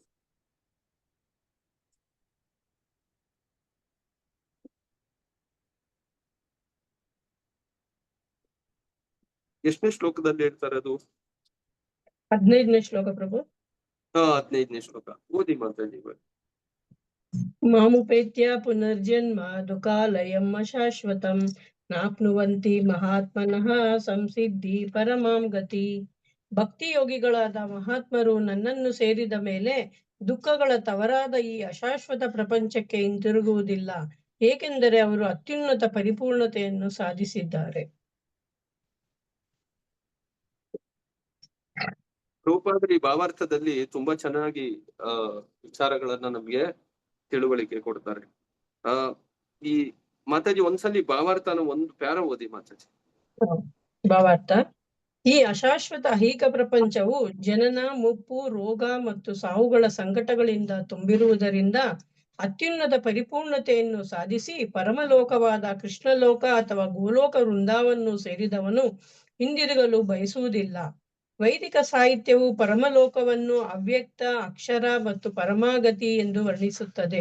ಬೇರೆ ಮಾತುಗಳಲ್ಲಿ ಹೇಳುವುದಾದರೆ ಆ ಲೋಕವು ನಮ್ಮ ಐಹಿಕ ದೃಷ್ಟಿಯನ್ನು ಮೀರಿದೆ ಮತ್ತು ವಿವರಣೆ ನಿಲುಕದು. ಆದರೆ ಅದೇ ಅತ್ಯುನ್ನತ ಗುರಿ. ಮಹಾತ್ಮರ ಗಮ್ಯಸ್ಥಾನ. ಮಹಾತ್ಮರಿಗೆ ಸಾಕ್ಷಾತ್ಕಾರ ಪಡೆದ ಭಕ್ತರಿಂದ ಅಲೌಕಿಕ ಸಂದೇಶಗಳು ಬರುತ್ತವೆ. ಇದರಿಂದ ಅವರು ಕ್ರಮೇಣ ಕೃಷ್ಣ ಪ್ರಜ್ಞೆಯಲ್ಲಿ ಭಕ್ತಿಪೂರ್ವಕ ಸೇವೆಯನ್ನು ಬೆಳೆಸಿಕೊಳ್ಳುತ್ತಾರೆ. ಅವರು ಅಲೌಕಿಕ ಸೇವೆಯಲ್ಲಿ ಎಷ್ಟು ತನ್ಮಯರಾಗುತ್ತಾರೆ ಎಂದರೆ ಯಾವುದೇ ಐಹಿಕ ಲೋಕಕ್ಕೆ ಏರಲು ಅವರು ಬಯಸುವುದಿಲ್ಲ ಮತ್ತು ಯಾವುದೇ ಆಧ್ಯಾತ್ಮಿಕ ಲೋಕಕ್ಕೆ ಹೋಗ ಬಯಸುವುದಿಲ್ಲ. ಅವರಿಗೆ ಕೃಷ್ಣ ಮತ್ತು ಕೃಷ್ಣನ ಸಹವಾಸ ಇಷ್ಟೇ ಬೇಕು, ಬೇರೇನೂ ಬೇಡ. ಇದು ಬದುಕಿನ ಪರಿಪೂರ್ಣತೆಯ ಪರಮಾವಧಿ. ಈ ಶ್ಲೋಕವು ಪರಮಪ್ರಭು ಕೃಷ್ಣನ ಸಾಕಾರವಾದಿ ಭಕ್ತರನ್ನು ನಿರ್ದಿಷ್ಟವಾಗಿ ಪ್ರಸ್ತಾವಿಸುತ್ತದೆ. ಕೃಷ್ಣ ಪ್ರಜ್ಞೆಯಲ್ಲಿನ ಈ ಭಕ್ತರು ಬದುಕಿನ ಅತ್ಯುನ್ನತ ಪರಿಪೂರ್ಣತೆಯನ್ನು ಸಾಧಿಸುತ್ತಾರೆ. ಬೇರೆ ಮಾತುಗಳಲ್ಲಿ ಅವರು ಮಹಾತ್ಮರು. ಇದಕ್ಕಿಂತ ಬೇರೆ ಏನಾದ್ರು ವಿಚಾರ ಬೇಕಾ? ಎಷ್ಟು ಸ್ಪಷ್ಟವಾಗಿದೆ ಪ್ರಭುಪಾದರ, ಎಷ್ಟು ಸ್ಪಷ್ಟವಾಗಿ ಇಲ್ಲಿ ಈ ಭೌತಿಕ ಜಗತ್ತು ಯಾವ ತರ, ಮತ್ತೆ ಭಗವಂತ ಅದನ್ನ ಕ್ಲಿಯರ್ ಮಾಡ್ಬಿಟ್ಟಿದ್ದಾನೆ. ಏನ್ ಹೇಳ್ತಾ ಇದ್ರೆ, ಭಕ್ತಿಪೂರ್ವಕ ಯೋಗಿಗಳು ಮಹಾತ್ಮರು ತನ್ನನ್ನು ಸೇರಿದ ಮೇಲೆ ದುಃಖಗಳ ತವರು. ಇದಕ್ಕೆ ಪ್ರಭುಪಾದರು ಅನುವಾದದಲ್ಲಿ ಇದನ್ನ ಏನ್ ಹೇಳ್ತಾರೆ, ದುಃಖದ್ದು ತವರು ಮನೆ. ಇದು ಗಂಡನ್ ಮನೆ ಬೇಕಾ ತವ್ರ ಮನೆ ಬೇಕಾ ಇವಾಗ ನಿರ್ಧಾರ ಮಾಡಬೇಕು.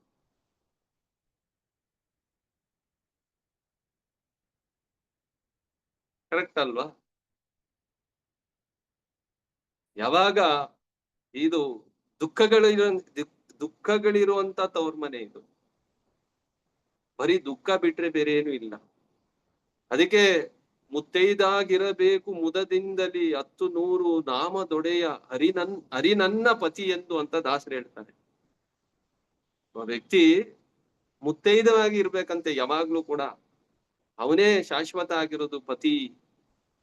ಅದನ್ನೇ ವಾಸುದೇವ ಪರಾವೇದು ಅದರಲ್ಲಿ ಏನ್ ಹೇಳ್ತಾರೆ, ಪತಿ ದುಃಖಗಳಿಂದ ಬಿಡುಗಡೆ ಮಾಡೋನು ಅಂತ ಭಗವಂತ, ಅಂತ ದೇವೋತ್ತಮ ಪರಮ ಪುರುಷ.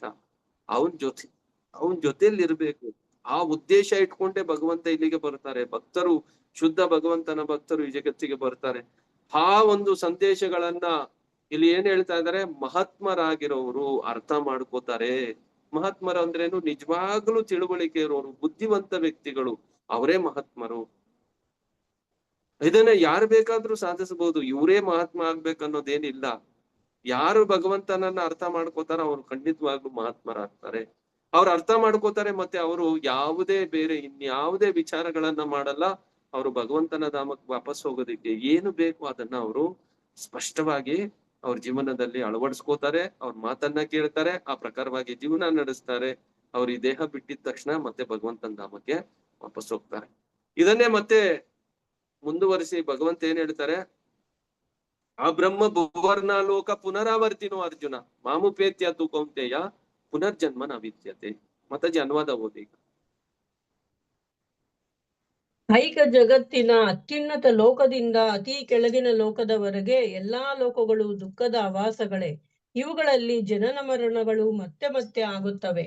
ಆದರೆ ಕುಂತಿಯ ಪುತ್ರನಾದ ಅರ್ಜುನನೇ, ನನ್ನ ನಿವಾಸವನ್ನು ಸೇರಿದವನಿಗೆ ಪುನರ್ಜನ್ಮವಿಲ್ಲ. ಬ್ರಹ್ಮಲೋಕದಿಂದ ಹಿಡಿದು ಪಾತಾಳ ಲೋಕದವ್ರಿಗೆ ಎಲ್ಲಿ ಹೋದ್ರೇನು ಕೂಡ ಏನಿದೆ, ಹುಟ್ಟು ಮತ್ತೆ ಸಾವು, ರೋಗ ವೃದ್ಧಾಪ್ಯಗಳು ಇದು ಬಂದೇ ಬರುತ್ತೆ. ಇದನ್ನ ಯಾರು ಕೂಡ ತಪ್ಸಕ್ಕಾಗಲ್ಲ. ಅದಕ್ಕೆ ಬ್ರಹ್ಮದೇವರನ್ನ ಘೋರವಾಗಿ ತಪಸ್ ಮಾಡಿದ್ದು ಹಿರಣ್ಯಕಶಿಪು. ಅವನಿಗೆ ಶಾಶ್ವತ ಆಗಿರೋದು, ಸಾವಿಲ್ದಿರ ಇರೋದು ವರ ಕೊಡಕ್ಕಾಯ್ತಾ ಅಂದ್ರೆ ಇಲ್ಲ, ಕೊಡ್ಲಿಲ್ಲ, ಕೊಡಕ್ಕಾಗಿಲ್ಲ, ಕೊಡಕ್ಕಾಗೋದು ಇಲ್ಲ. ಯಾಕೆ? ಬ್ರಹ್ಮದೇವರಿಗೆ ಆ ವರ ಇಲ್ಲ, ಅವರಿಗೆ ಆ ಶಕ್ತಿ ಇಲ್ಲ. ಅಂದ್ರೆ ಅವ್ರ ಹತ್ರ ಇಲ್ದಿರ ಇರೋದನ್ನ ಯಾರಾದ್ರೂ ಏನಾದ್ರೂ ಕೊಡಕ್ಕಾಗತ್ತಾ? ಕೊಡಕ್ಕೆ ಸಾಧ್ಯ ಇಲ್ಲ. ಅದಕ್ಕೆ ಹಿರಣ್ಯಕಶಿಪಿಗೆ ಹೇಳಿದ್ದು, ಇಲ್ಲ ಅದು ಸಾಧ್ಯನೇ ಇಲ್ಲ. ಆದ್ರೆ ಹಿರಣ್ಯಕಶಿಪು ಎಂತ ಚತುರ ಅಂದ್ರೆ, ಅವ್ರು ಎಲ್ಲಾ ತರ ಯೋಚನೆ ಮಾಡಿ ಎಲ್ಲಾ ತರ ವರನ ಕೇಳಿದ್ರು. ಈ ಕಡೆ ಪ್ರಾಣಿಗಳಿಂದ, ಮನುಷ್ಯರಿಂದ, ದೇವತೆಗಳಿಂದ, ಯಾರಿಂದಾನು ಕೂಡ, ಆಕಾಶದಲ್ಲಾಗ್ಲಿ, ಭೂಮಿ ಒಳಗಡೆ ಅಲ್ಲಿ, ಪಾತಾಳದಲ್ಲಾಗ್ಲಿ, ಮನೆ ಒಳಗಡೆ ಹೊರಗಡೆ ಎಲ್ಲೂ ಕೂಡ ನನ್ಗೆ ಸಾವು ಬರಬಾರ್ದು ಅಂತ ಈ ತರ ವರ ಕೇಳಿದ್ರು. ಈ ವರ ಅದು ಪಟ್ಟಿ, ಆ ಒಂದು ಯೋಚನೆನೇ ನೋಡಿ ಬ್ರಹ್ಮದೇವರನ್ನು ಕೂಡ ಆಶ್ಚರ್ಯ ವ್ಯಕ್ತಪಡಿಸ್ತಾ ಇದ್ದಾರೆ. ಈ ತರ ವರ ಯಾವತ್ತು ಯಾರು ಕೇಳಲೇ ಇಲ್ಲ. ಆದ್ರೆ ನೀನ್ ಕೇಳಿದ್ಯಾ, ಆದ್ರೇನು ಕೊಡ್ತೀನಿ. ಆದ್ರೆ ಭಗವಂತ ಏನ್ ಮಾಡಿದ್ರು? ಸರಳ, ಬುದ್ಧಿವಂತರ ಬುದ್ಧಿ ಭಗವಂತ. ಕರೆಕ್ಟ್ ಅಲ್ವಾ? ಅವನಿಗೂ ಕೂಡ ಆ ಬುದ್ಧಿ ಕೊಡ್ಬೇಕಂದ್ರೆ ಭಗವಂತನ ಅನುಗ್ರಹದಿಂದಾನೇ ಅವನ ಆತರ ಒಂದ್ ಕೇಳಿರ್ಬೋದು. ಅದನ್ನು ಮೀರಿ ಭಗವಂತ ಎಲ್ಲ ಬುದ್ಧಿವಂತರ ಬುದ್ಧಿನ ಮೀರಿ ಭಗವಂತ ಇರೋವನು. ಅವನನ್ನ ಮೀರಿಸೋರೇ ಯಾರು ಇಲ್ಲ. ಅವನಿಗೆ ಸಮಾನ ಆಗ್ಲಿ, ಅವನನ್ನ ಮೇಲ್ಗಡೆ ಆಗ್ಲಿ ಯಾರು ಇಲ್ಲ. ಅದರಿಂದ ಭಗವಂತ ಏನ್ ಮಾಡಿದ್ರು, ಮನೆ ಒಳಗಡೆನೂ ಅಲ್ಲ ಹೊರಗಡೆನೂ ಅಲ್ಲ, ಹೊಸಲ್ ಮೇಲೆ ಹಾಕೊಂಡ್ರು. ಮೇಲ್ಗಡೆನೂ ಅಲ್ಲ ಕೆಳಗಡೆನೂ ಅಲ್ಲ, ತೊಡೆ ಮೇಲೆ ಹಾಕೊಂಡ್ರು. ಅಸ್ತ್ರ ಶಸ್ತ್ರಗಳು ಯಾವುದೂ ಇಲ್ಲ, ಬರೀ ಉಗುರಿನಿಂದ. ಕರೆಕ್ಟ್ ಅಲ್ವಾ? ಈ ಕಡೆ ಮನುಷ್ಯನೂ ಅಲ್ಲ ಪ್ರಾಣಿನೂ ಅಲ್ಲ, ನರಸಿಂಹನಾಗಿ ಭಗವಂತ ಏನ್ ಮಾಡಿದ್ರು, ಬಂದ್ರು, ಹಿರಣ್ಯಕಶಿಪುನ ಸಂಹಾರ ಮಾಡಿದ್ರು. ಅದರಿಂದ ಯಾವುದೇ ಲೋಕದಲ್ಲಿ ಯಾರನ್ನು ಕೂಡ ಶಾಶ್ವತವಾಗಿರೋದಕ್ಕೆ ಸಾಧ್ಯ ಇಲ್ಲ. ಇದು ಭಗವಂತಂದು ವಿಚಾರ. ಭಗವಂತ ಸ್ಪಷ್ಟವಾಗಿ ಇಲ್ಲಿ ಹೇಳ್ಬಿಟ್ಟಿದ್ದಾರೆ, ಅದನ್ನ ಯಾರನ್ನು ಕೂಡ ತಪ್ಪಿಸೋದಿಕ್ಕೆ ಸಾಧ್ಯನೇ ಇಲ್ಲ. ಅದರಿಂದ ಅದನ್ನೇ ಇಲ್ಲಿ ಸುತ ಗೋಸ್ವಾಮಿಗಳು ಮತ್ತೆ ಪ್ರಭುಪಾದರು ಇಲ್ಲಿ ಏನ್ ಹೇಳ್ತಾ ಇದ್ದಾರೆ,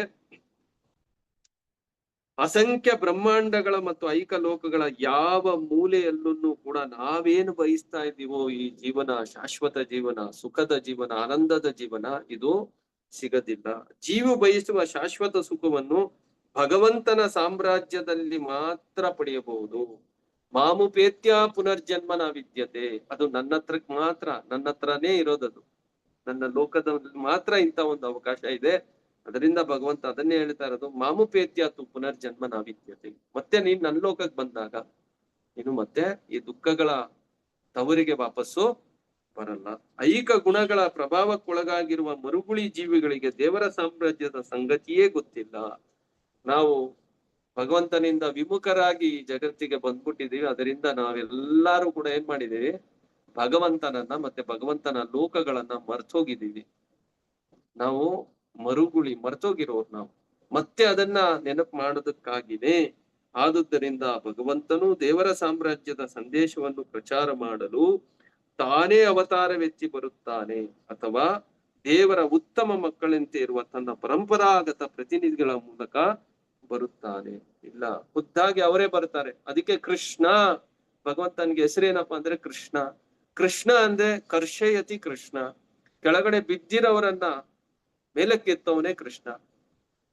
ಈ ಜನ್ಮ ಮೃತ್ಯು ಜರ ವ್ಯಾಧಿಗಳಿಂದ ಬಿಡುಗಡೆ ಮಾಡವನೇ ಆ ಕೃಷ್ಣ. ಅವನೇ ಜನಾರ್ದನ, ಜನರನ್ನ ರಕ್ಷಣೆ ಮಾಡವನು. ಈ ಜನ್ಮ ಮೃತ್ಯು ಜರ ವ್ಯಾಧಿಗಳಿಂದ ಬಿಡುಗಡೆ ಮಾಡವನು. ಅದರಿಂದ ಆ ಕೃಷ್ಣನೇ ಖುದ್ದಾಗಿ ಬರ್ತಾನೆ. ಇಲ್ಲ ಅಂದ್ರೆ ಕೃಷ್ಣ ಅವನ ಶಕ್ತಿಯನ್ನ ಶುದ್ಧ ಭಗವಂತನ ಭಕ್ತರಿಗೆ ಕೊಟ್ಟೇನ್ ಮಾಡ್ತಾನೆ, ಅವನು ಈ ಜಗತ್ತಿಗೆ ಅವರನ್ನ ಕಳಿಸ್ತಾನೆ. ಇಂತಹ ಅವತಾರಗಳು ಅಥವಾ ದೇವರ ಮಕ್ಕಳು ಭಗವದ್ಧಾಮಕ್ಕೆ ಹಿಂದಿರುಗಲು ಅಗತ್ಯವಾದ ಪ್ರಚಾರವನ್ನು ಮನುಷ್ಯ ಸಮಾಜದಲ್ಲಿ ಮಾತ್ರ ಮಾಡುತ್ತಿಲ್ಲ, ದೇವತೆಗಳ ಮಧ್ಯೆ, ಮನುಷ್ಯೇತರ ಜೀವಿಗಳ ಮಧ್ಯೆ, ಒಟ್ಟಿನಲ್ಲಿ ಎಲ್ಲಾ ರೀತಿಯ ಸಮಾಜದ ಮಧ್ಯೆ ಆ ಕೆಲಸ ನಡೆಯುತ್ತಿರುತ್ತದೆ. ಪ್ರತಿ ಒಂದು ಕಡೆನೂ ಕೂಡ ಬರೀ ಮನುಷ್ಯರ ಮಧ್ಯೆ ಅಲ್ಲ, ದೇವತೆಗಳ ಮಧ್ಯೆ ಪ್ರಚಾರ ಆಗ್ತಾ ಇದೆ. ಈ ಕಡೆ ಮನುಷ್ಯೇತರರು ಯಾರಿದಾರೋ, ಪ್ರಾಣಿ ಪಕ್ಷಿಗಳಿರ್ಬೋದು, ಅಲ್ಲಿನೂ ಕೂಡ ಯಾರೋ ಪ್ರಚಾರದಲ್ಲಿ ಭಗವಂತನ ಶಕ್ತಿ ತಗೊಂಡು ಬಂದು, ಇಲ್ಲ ಭಗವಂತನೇ ಬಂದು ಪ್ರಚಾರದಲ್ಲಿ ತೊಡಗಿರ್ಬೋದು. ಇದು ಇಲ್ಲಿ ನಮ್ಗೆ ಒಟ್ಟಾರೆ ಉದ್ದೇಶ ಏನು, ಒಬ್ಬ ವ್ಯಕ್ತಿ ಭಗವಂತನ ಧಾಮಕ್ಕೆ ವಾಪಸ್ಸು ಹೋಗ್ಬೇಕು, ಅವನ ನಿಜ ಸ್ವರೂಪ ಅವನಿಗೆ ಗೊತ್ತಾಗ್ಬೇಕು. ಆ ಉದ್ದೇಶ ಇಟ್ಕೊಂಡು ಭಗವಂತ ಅದ್ಭುತ ಆಗಿರೋದು ಲೀಲೆಗಳನ್ನ ಮತ್ತೆ ಭಕ್ತರು ಮಾಡ್ತಾ ಇದ್ದಾರೆ. ಅವರ ಒಂದು ಶರಣಾಗತಿನೇ ಜೀವಾತ್ಮಗಳಾಗಿರೋರು ನಮಗೆ ಏನು ಶ್ರೇಯಸ್ಸು. ಅದರಿಂದ ಮಾತ್ರ ನಮ್ಗೆ ಒಳ್ಳೇದಾಗತ್ತೆ. ಒಳ್ಳೇದನ್ನೋದು ಎಲ್ಲಿದೆ ಅಂದ್ರೆ ಅದು ಭಗವಂತನಲ್ಲಿ, ಇಲ್ಲ ಭಗವಂತನ ಶುದ್ಧ ಭಕ್ತರಲ್ಲಿ. ಇದು ಬಿಟ್ರೆ ಬೇರೆ ಇನ್ನೆಲ್ಲೂ ಕೂಡ ಒಳ್ಳೇದು ಅನ್ನೋದು ವಿಚಾರ ಇಲ್ಲ. ಮಿಕ್ಕಿದೆಲ್ಲಾನು ಕೂಡ ದುಃಖಾಲಯಂ ಅಶಾಶ್ವತಂ. ಎರಡೇ ವಿಚಾರ. ದುಃಖ ಇರುತ್ತೆ, ಇಲ್ಲ ಅಂದ್ರೆ ಸುಖ ಅನ್ನೋದು ಸ್ವಲ್ಪ ಕ್ಷಣಿಕ ಆಗಿ ಏನೋ ಒಂದ್ ಸ್ವಲ್ಪ ಸುಖ ಸಿಗುತ್ತೆ. ಆ ಸುಖನೂ ಕೂಡ ದುಃಖದಿಂದ ಕೆಲವು ಕ್ಷಣಗಳನ್ನ ನಾವು ದೂರ ಇರೋದನ್ನ ನಾವು ಸುಖ ಅಂತ ಅನ್ಕೊಂಡಿದ್ದೀವಿ ಅಷ್ಟೇ ಹೊರತು ಬೇರೆ ಏನು ಇಲ್ಲ. ಈ ಒಂದು ಪ್ರಜ್ಞೆನ ನಾಪ್ನುವಂತಿ ಮಹಾತ್ಮನಃ ಸಂಸಿದ್ಧಿಂ ಪರಮಂ ಗತ. ಇದು ಯಾರಿಗೆ ಚೆನ್ನಾಗಿ ಗೊತ್ತಾಗುತ್ತೋ ಅವ್ರು ಮಾತ್ರನೇ ಮಹಾತ್ಮರು ನನ್ನ ಹತ್ರಕ್ಕೆ ವಾಪಸ್ ಬರ್ತಾರೆ ಅನ್ನೋದನ್ನು ಕೂಡ ನಾವು ಆ ಒಂದು ಶ್ಲೋಕದಿಂದನೂ ಅರ್ಥ ಮಾಡಿದ್ವಿ. ಈ ಭಾವಾರ್ಥದಲ್ಲೂ ಕೂಡ ಅದೇ ವಿಚಾರ. ಇಲ್ಲಿಗೆ ಶ್ರೀಮದ್ ಭಾಗವತದ 1ನೇ ಸ್ಕಂದದ ದೈವತ್ವ ಮತ್ತು ದೈವಿ ಸೇವೆ ಎಂಬ 2ನೇ ಅಧ್ಯಾಯದ ಭಕ್ತಿ ವೇದಾಂತ ಭಾವಾರ್ಥವು ಮುಗಿಯಿತು. ಶ್ರೀಮದ್ ಭಾಗವತಂ ಕಿ ಜೈ, ಜಗದ್ಗುರು ಶಿಲಾ ಪ್ರಭುಪಾದ ಕಿ ಜೈ. ಇದರಲ್ಲಿ ಏನಾದ್ರೂ ಪ್ರಶ್ನೆ ಇದೆಯಾ? ಹರೇ ಕೃಷ್ಣ ಪ್ರಭು. ಹರೇ ಕೃಷ್ಣ. ಪ್ರಭು ಈಗ ನಾವು ಭಗವಂತನ ಕೃಷ್ಣನ ಸ್ಮರಣೆಯಲ್ಲಿ ಇದ್ದು ಭಗವಂತನ ಸೇವೆಯಲ್ಲಿ ಇದ್ಕೊಂಡು ನಾವು ಭಗವಂತ ಧಾಮ ಸೇರ್ತೀವಿ ಅಂತ ಅಂದ್ರೆ ಅಂತಿಮ ಕಾಲದಲ್ಲಿ ಅವನ ಸ್ಮರಣೆಯಲ್ಲೇ ಇದ್ದಾಗ ಈಗ ರಾಮನನ್ನ ಸ್ಮರಣೆ ಮಾಡಿ ಪ್ರಾಣ ಬಿಡ್ತಾರೆ, ನರಸಿಂಹನ ಸ್ಮರಣೆ ಮಾಡಿ ಪ್ರಾಣ ಬಿಡ್ತಾರೆ ಕೆಲವರು, ಅದೇ ಭಕ್ತಿಲೇ ಇದ್ಕೊಂಡು. ಆಗ ಅವರು ನರಸಿಂಹ ಲೋಕಕ್ಕೆ ಹೋಗ್ತಾರ ಅಥವಾ ರಾಮ ಅಂದ್ರೆ ಅಯೋಧ್ಯ ಇದು ಇದೆಯಲ್ಲ ಬ್ರಹ್ಮಾಂಡ ಅಲ್ಲಿಗೆ ಹೋಗ್ತಾರ ಅವರು, ಅಥವಾ ಕೃಷ್ಣನ್ ಧಾಮಕ್ಕೆ ಬರ್ತಾರ ಪ್ರಭು ಅವರು? ಯಾರು ಕೃಷ್ಣನನ್ನಾನೇ ನಾವು ಗೋಪಿ ಭಾವದಲ್ಲಿದ್ದು ಚೈತನ್ಯ ಮಹಾಪ್ರಭು ಏನು ನಮ್ಗೆ ತಿಳುವಳಿಕೆ ಕೊಡ್ತಾ ಇದ್ದಾರೋ ಆ ಪ್ರಕಾರವಾಗಿ ಕೃಷ್ಣನ ಸೇವೆಯಲ್ಲಿ ತೊಡಗಿದಾಗ ನಾವನ್ನು ಕೂಡ ಗೋಪಿಯರ ಸೇವಕರಾಗಿ ನಾವು ಗೋಲೋಕ ವೃಂದಾವನದಲ್ಲಿ ಒಂದು ಅವಕಾಶ ನಮ್ಗೆ ಸಿಗುತ್ತೆ. ಇಲ್ಲ ನನಗೆ ರಾಮನ ಸೇವೆಯಲ್ಲಿ ತೊಡಗ್ಬೇಕು, ತಪ್ಪೇನಿಲ್ಲ, ಅದು ರಾಮನ ಆದ್ರೂ ಸೇವೆ ಮಾಡಿ, ನರಸಿಂಹ ದೇವ್ರಿಗಾದ್ರೂ ಸೇವೆ ಮಾಡಿ. ಅವ್ರದೇ ಆಗಿರೋದು ಇವಾಗ ಅಯೋಧ್ಯ ಧಾಮ ಇದೆ, ನರಸಿಂಹಂದು ಅವ್ರದೇ ಆಗಿರೋದು ಲೋಕ ಇದೆ ವೈಕುಂಠ ಲೋಕಗಳಲ್ಲಿ. ವೈಕುಂಠ ಲೋಕಗಳು ಏನು ಭೌತಿಕ ಲೋಕಗಳೇ ಇಲ್ಲಿ ಏನು ವರ್ಣನೆ ಮಾಡ್ತಾ ಇದ್ದಾರೆ, ಅನಂತ ಕೋಟಿ ಬ್ರಹ್ಮಾಂಡಗಳಿದೆ. ಆದ್ರೆ ಇದೆಲ್ಲ ಭಗವಂತನ ಸೃಷ್ಟಿಯಲ್ಲಿ ಎಷ್ಟಪ್ಪ ಅಂದ್ರೆ 25 ಭಾಗ ಅಷ್ಟೇ ಭೌತಿಕ ಲೋಕಗಳು. ಇನ್ನು ಆಧ್ಯಾತ್ಮಿಕ ಲೋಕಗಳು 75 ಭಾಗ ಬರೀ ಆಧ್ಯಾತ್ಮಿಕ ಲೋಕಗಳಿದೆ. ಈ ಆಧ್ಯಾತ್ಮಿಕ ಲೋಕಗಳಲ್ಲಿ ಭಗವಂತನ ಅನಂತ ಆಗಿರೋದು ವಿಸ್ತಾರದಲ್ಲಿ ಭಗವಂತ ಏನ್ ಮಾಡ್ತಾ ಇದಾರೆ, ಅಲ್ಲಿ ಭಗವಂತನ ಭಕ್ತರು, ಶುದ್ಧ ಭಗವಂತನ ಭಕ್ತರು, ಮುಕ್ತಾತ್ಮರು ಏನ್ ಮಾಡ್ತಾ ಇದಾರೆ, ಭಗವಂತನ ಸೇವೆಯಲ್ಲಿ ತೊಡಗಿದ್ದಾರೆ. ಅದರಿಂದ ಯಾರು ಏನನ್ನ ಯಾರ ಸೇವೆ ಮಾಡ್ಬೇಕು ಅನ್ನೋದು ಇಚ್ಛೆ ಇದೆಯೋ ಆ ಸೇವೆ ಪ್ರಕಾರವಾಗಿ ಭಗವಂತ ಏನ್ ಮಾಡ್ತಾರೆ, ಆ ಲೋಕದಲ್ಲಿ ಅವರಿಗೆ ಅವಕಾಶಗಳನ್ನ ನಿರ್ಮಾಣ ಮಾಡಿ ಕೊಡ್ತಾರೆ ಮಾತಾಜಿ. ಅಲ್ಲಿಗೆ ಹೋಗ್ತಾರೋ ಅದೆಲ್ಲಾನು ಕೂಡ ಅವ್ರು ಮತ್ತೆ ಜನನ ಮರಣ ಚಕ್ರದಲ್ಲಿ ಬರಲ್ವಾ ಪ್ರಭು ಅವ್ರು ಮತ್ತೆ? ಹಂಗಂದ್ರೆ ಬರೋದಿಲ್ಲ. ಯಾಕೆ ಬರ್ಬೇಕು? ಬರಲ್ಲ. ಸರಿ ಪ್ರಭು, ಧನ್ಯವಾದ. ರಾಮನ ಸ್ಮರಣೆ ಮಾಡಿ ನಾನು ರಾಮನ ಸೇವೆಯಲ್ಲಿ ತೊಡಗ್ಬೇಕು ಅನ್ನೋದು ವಿಚಾರ ಇಟ್ಕೊಂಡು ಅಯೋಧ್ಯ ಧಾಮಕ್ಕೆ ಹೋದಾಗ ಅಲ್ಲಿ ರಾಮನ್ ಜೊತೆ ಅವರು ಶಾಶ್ವತವಾಗಿ ಇರ್ತಾರೆ. ಅಲ್ಲಿಂದ ವಾಪಸ್ ಬರೋ ಅಗತ್ಯ ಇಲ್ಲ, ಬರಲ್ಲ.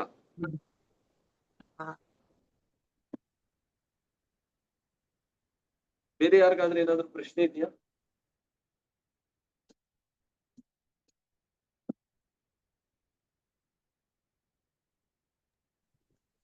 ಪ್ರಭು, ಹೇಳಿ ಮಾತಾಜಿ. ಇದು ದೇವತೆಗಳ ಮಧ್ಯೆ, ಮನುಷ್ಯೇತರ ಜೀವಿಗಳ ಮಧ್ಯೆ, ಒಟ್ಟಿನಲ್ಲಿ ಎಲ್ಲಾ ರೀತಿಯ ಸಮಾಜದ ಮಧ್ಯೆ ಭಗವಂತ ಈ ರೀತಿ ಪ್ರಚಾರ ಆಗ್ತಾ ಇದೆ ಅಂದಾಗ ಮನುಷ್ಯೇತರ ಜೀವಿಗಳು ಅಂದ್ರೆ ಪ್ರಾಣಿಗಳು ಅಂತ ಹೇಳಿದ್ರಲ್ಲ, ಅದೇ ಅಂದ್ರೆ ಯಾವ ತರ ಆ ಪ್ರಾಣಿಗಳಿಗೂ ಅವಕಾಶ ಇರುತ್ತೆ? ಆ ಪ್ರಾಣಿ ಜನ್ಮದಲ್ಲಿ ಕೂಡ ಅವರು ಭಗವದ್ ಧಾಮಕ್ಕೆ ಹೋಗುವಂತ ಅವಕಾಶ ಅವ್ರಿಗೂ ಇರುತ್ತಾ ಪ್ರಭು? ಮಾತಾಜಿ, ಬೇರೆ ಬೇರೆ ಲೋಕಗಳಲ್ಲಿ ಬೇರೆ ಬೇರೆ ತರ ಅಂದ್ರೆ ಈ ಒಂದು ಬ್ರಹ್ಮಾಂಡ ಸೃಷ್ಟಿಯಲ್ಲಿ ಬೇರೆ ಬೇರೆ ಬೇರೆ ಬೇರೆ ಲೋಕಗಳಲ್ಲಿ ಬೇರೆ ಬೇರೆ ತರ ಭಗವಂತಂದು ದೇಹಗಳನ್ನ ಅವರಿಗೆ ಕೊಟ್ಟಿದ್ದಾರೆ. ಇವಾಗ ಉದಾಹರಣೆಗೆ ಇವಾಗ ಈ ಲೋಕ ಏನಿದೆ ಅಂದ್ರೆ ಇದನ್ನ ಪಂಚಭೂತಗಳಿಂದ ನಿರ್ಮಾಣ ಆಗಿರೋದು ದೇಹ. ಇದು ಕರೆಕ್ಟ್ ಅಲ್ವಾ? ಪಂಚಭೂತದಿಂದ ಪ್ರಪಂಚ ನಿರ್ಮಾಣ ಆಗಿದೆ, ಮತ್ತೆ ಪಂಚಭೂತದಿಂದ ನಮ್ ದೇಹನೂ ಕೂಡ ನಿರ್ಮಾಣ ಆಗಿದೆ. ಅದೇ ಪ್ರಕಾರವಾಗಿ ಬೇರೆ ಬೇರೆ ಲೋಕಗಳಲ್ಲಿ ಇವಾಗ ಸೂರ್ಯ ಲೋಕ ಯಾವ ತರ ಇದೆ ಅಂದ್ರೆ ಅಲ್ಲಿ ಬರೀ ಬೆಂಕಿಯಿಂದ ನಿರ್ಮಾಣ ಆಗಿರೋದು, ಮತ್ತೆ ಅಲ್ಲಿ ಜೀವಿಗಳ ದೇಹನೂ ಕೂಡ ಬೆಂಕಿಯಿಂದ ನಿರ್ಮಾಣ ಆಗಿರುತ್ತೆ. ಈ ತರ ಬೇರೆ ಬೇರೆ ಲೋಕಗಳಲ್ಲಿ ಬೇರೆ ಬೇರೆ ತರ ದೇಹಗಳನ್ನು ಕೂಡ ಸೃಷ್ಟಿಯಲ್ಲಿದೆ. ಅಲ್ಲಿನೂ ಕೂಡ ಭಗವಂತ ಏನ್ ಮಾಡ್ತಾರೆ, ಅದೇ ತರ ದೇಹಗಳಲ್ಲಿ ಅಂದ್ರೆ ದಿವ್ಯವಾಗಿರೋದು ಶರೀರದಲ್ಲಿ ಭಗವಂತ ಅಲ್ಲಿನೂ ಕೂಡ ಲೀಲೆಗಳನ್ನ ಮಾಡ್ತಾರೆ ಅನ್ನೋದನ್ನ ಇಲ್ಲಿ ಕೆಲವೊಂದು ವಿಚಾರಗಳನ್ನ ನಾವು ತಿಳುವಳಿಕೆ ಪಡಿತೀವಿ. ಮತ್ತೆ ಇನ್ನೊಂದು, ಹಾಗಾದ್ರೆ ಪ್ರಾಣಿಗಳಿಗೆ ಏನಾದ್ರೂ ಅನುಗ್ರಹ ಸಿಗದಿಲ್ವಾ ಅಂದ್ರೆ ಪ್ರಾಣಿಗಳಿಗೂ ಅನುಗ್ರಹ ಸಿಗುತ್ತೆ. ಕೆಲವೊಂದ್ಸಲಿ ಇವಾಗ ಚೈತನ್ಯ ಮಹಾಪ್ರಭು ಜಾರ್ಖಂಡ್ ಕಾಡಲ್ಲಿ ಅವಾಗ ಪ್ರವೇಶ ಮಾಡಿದ್ರು, ಅವಾಗ ಭಗವಂತ ಏನ್ ಮಾಡಿದ್ರು, ಅಲ್ಲಿ ಹರಿಸ್ಮರಣೆ ಹರಿಕೀರ್ತನೆ ಶುರು ಮಾಡಿದ್ರು. ಎಲ್ಲಾ ಪ್ರಾಣಿ ಪಕ್ಷಿಗಳು ಕೂಡ, ಹುಲಿ ಸಿಂಹ ಎಲ್ಲಾ ದ್ವೇಷಗಳನ್ನ ಮರೆತು, ಜಿಂಕೆಗಳೆಲ್ಲ ದ್ವೇಷಗಳನ್ನ ಮರೆತು ಒಂದಕ್ಕೊಂದು ಚುಂಬಿಸ್ಕೊಂಡು ಮುತ್ತುಗಳನ್ನ ಕೊಡ್ತಾ ಏನ್ ಮಾಡ್ತಾ ಹರಿನಾಮ ಸಂಕೀರ್ತನೆ ಮಾಡ್ತಂತೆ. ಈ ತರ ಭಗವಂತ ಎಲ್ಲಿ ಬೇಕಾದ್ರೂ ಯಾವ ರೂಪದಲ್ಲಿ ಬೇಕಾದ್ರೂ ಯಾರಿಗ್ ಬೇಕಾದ್ರೂ ಅವನು ಅನುಗ್ರಹ ಕೊಡ್ಬೋದು. ಅದು ಅವ್ರಿಗೆ ಬಿಟ್ಟಿದ್ದು, ಸರ್ವತಂತ್ರ. ಅದಕ್ಕೆ ಭಗವಂತ ಅಭಿಘ್ನ ಸ್ವರಟ್, ಅವನು ಸರ್ವತಂತ್ರ ಸ್ವತಂತ್ರ ಆಗಿರೋನು. ಅವನ ಕೈಯಲ್ಲಿ ಮಾಡಕ್ ಆಗ್ದಿರ ಇರೋದು ವಿಚಾರನೇ ಇಲ್ಲ. ಕೆಲವೊಂದು ಲೀಲೆಗಳಲ್ಲಿ ನಾವ್ ಯಾವಾಗ ರಾಮಾನುಜಾಚಾರ್ಯರು ಶ್ರೀರಂಗಮಲ್ಲಿದ್ದಾಗ ಅವರು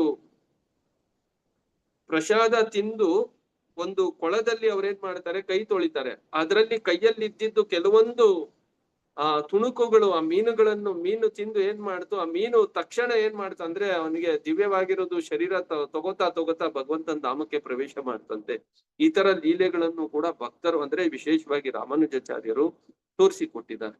ಈ ತರ ಭಗವಂತನ ಭಕ್ತರು ಮತ್ತೆ ಭಗವಂತ ಯಾರಿಗ್ ಬೇಕಾದ್ರೂ ಎಲ್ಲಿ ಬೇಕಾದ್ರೂ ಯಾವ ತರ ಬೇಕಾದ್ರೂ ಅನುಗ್ರಹ ಕೊಡ್ಬಹುದು.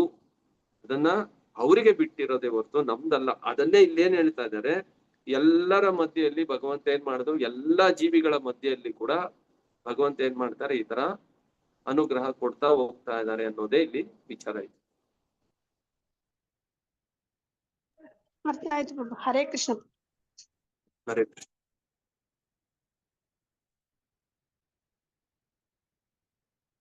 ಬೇರೆ ಯಾರಿಗಾದ್ರೂ ಏನಾದ್ರೂ ಪ್ರಶ್ನೆ ಇದೆಯಾ? ಏನಾದ್ರೂ ಇದಕ್ಕೆ ಸಂಬಂಧಪಟ್ಟಿರೋದು ಏನಾದ್ರೂ ವಿಚಾರಗಳಿದ್ರೆ ನೀವು 1-2 ನಿಮಿಷ ಚರ್ಚೆ ಮಾಡ್ಬೋದು.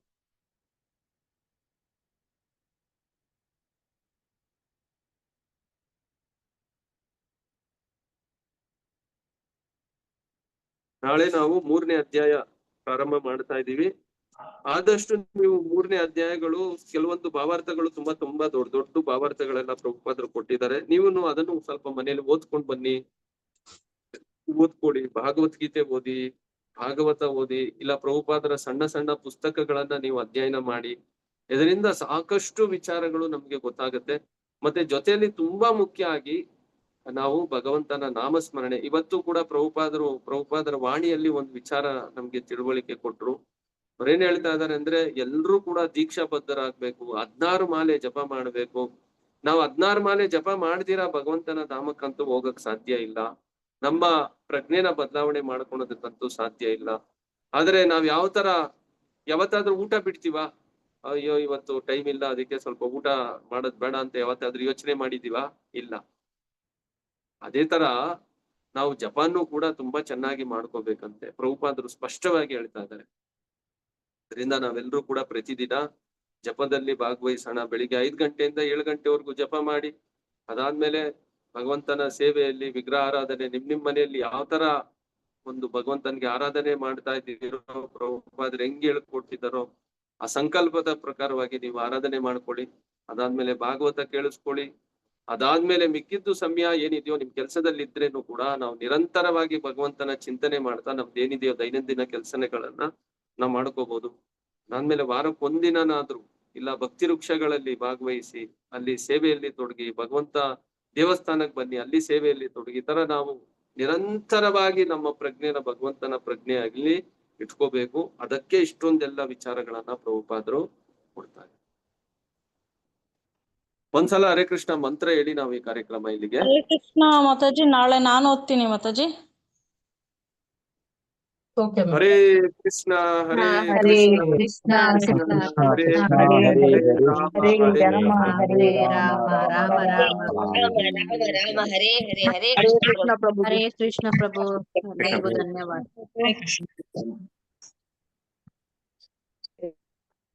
ಹರೇ